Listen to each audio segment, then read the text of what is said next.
আমরা মা বাবারা বেশি স্নেহের বশবর্তী হয়ে মাঝে মাঝে কিন্তু সন্তানদের ক্ষতি করি। এমন অনেক কিছু খাবার তাদেরকে খাওয়াচ্ছি যাতে তাদের অসুস্থতা বাড়ছে, এবং জেনে বুঝে করছি এগুলো। যেমন আমি অনেককেই দেখেছি, তার সন্তান হয়তো সকালবেলা টিফিনটা করে রাস্তার পেটাই পরোটা দিয়ে, ম্যাগি খাচ্ছে, এগুলো বেশি পরিমাণে।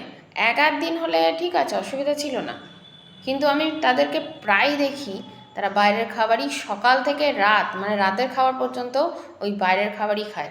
মায়ের খাবার তাদের পছন্দ হয় না। তো এই পছন্দ হয় না, তার কারণ কিন্তু আমরা মা বাবারাই, আমরাই তাদেরকে সেদিকে ঠেলে দিয়েছি। তো হঠাৎ আমার বাড়িতেই এরকম যে স্টুডেন্টরা আসে তাদের মধ্যে একজন একদিন মাঝরাতে এত অসুস্থ হয়, এত পেটে যন্ত্রণা যে ইঞ্জেকশন দিয়েও হসপিটাল কোনো কমাতে পারে না। তারপর সে অন্য হসপিটালে রেফার করে, কোনো হসপিটাল নিতে চায় না।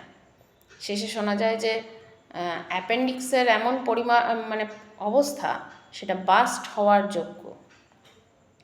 তো এরকম মাঝরাতে বিপদে বাচ্চা এবং তার ফ্যামিলি দুজনেই যে পড়তে হয় কখনো কখনো, আমি দেখেছি ঘটনা, আপনারাও দেখে থাকবেন। এর কিন্তু কারণ আমরা মা বাবারা এত স্নেহ, এত ভালোবাসা ভালো নয় বাচ্চাদেরকে, যেটা তাদেরকে ক্ষতির মুখে ঠেলে দিচ্ছে।